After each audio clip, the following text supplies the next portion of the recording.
I'm going to go to CNN international correspondent Reza Sayah, who's overlooking Tahrir Square in Cairo. Reza, how is the crowd responding beyond the initial jubilation?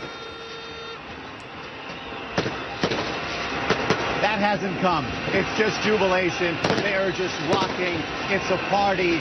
They have accomplished this mission that started months ago with a campaign to call for new elections, to call for President Morsi's ouster. And what an effective campaign it was. It started with a petition drive. Over the past 3 months, this campaign raised 22 million signatures calling for President Morsi to step aside. 9 more million votes than he received votes when he won the presidency. The campaign's message was clear. Mr. Morsi, more people want you out than they want you in. But amid the euphoria, it's easy for the Muslim Brotherhood's position to get lost, for President Morsi's position to get lost. They maintain that they never had a chance to succeed.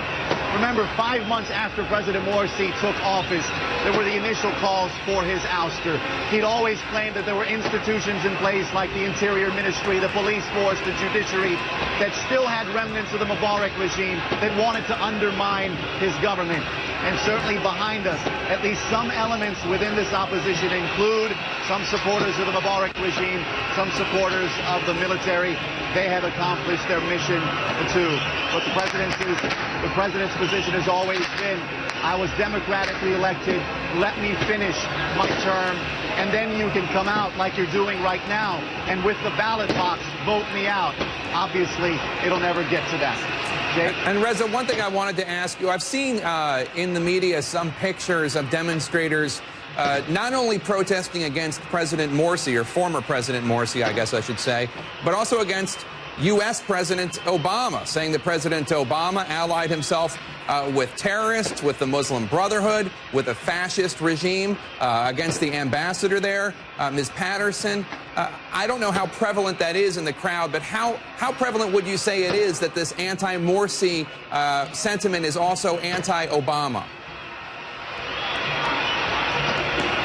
It's no secret that U.S. foreign policy is unpopular, not just here in Egypt, but throughout the region, throughout the Arab world. Egyptians love Americans, but they don't love U.S. foreign policy. They remember, they'll never forget that for decades it was Washington that supported the dictator Hosni Mubarak and his brutal police state. They believed Washington had never been out for the people. Then came President Mohammed Morsi, the Islamist president. Washington supported him, and that's why you're seeing many in this crowd criticizing Washington for that support. Earlier today, the leaders of the campaign, this rebel campaign with this petition drive, with a harsh statement aimed at Washington, suggesting that Washington should stay out of Egypt's affairs, accusing Washington of trying to impose its will on Egypt for the interest of Israel. Some harsh words, and it's a glimpse of how complicated Washington has it when it comes to Egypt and this region. And Reza, what kind of military presence do you see there with these demonstrators? Are they out in force, or are they playing more of a behind-the-scenes role? Not where we are. Where we are, the Army is engaging in theatrics. They're flying above here, as Becky Anderson told you, with their helicopters, and people are cheering. Right now, it's just a lot of fireworks. And hold on, let me step aside here. Yeah, no sign of any helicopters right now, but no Army presence here. Most of the Army's presence, from what we've heard, is where Ben Weiderman is.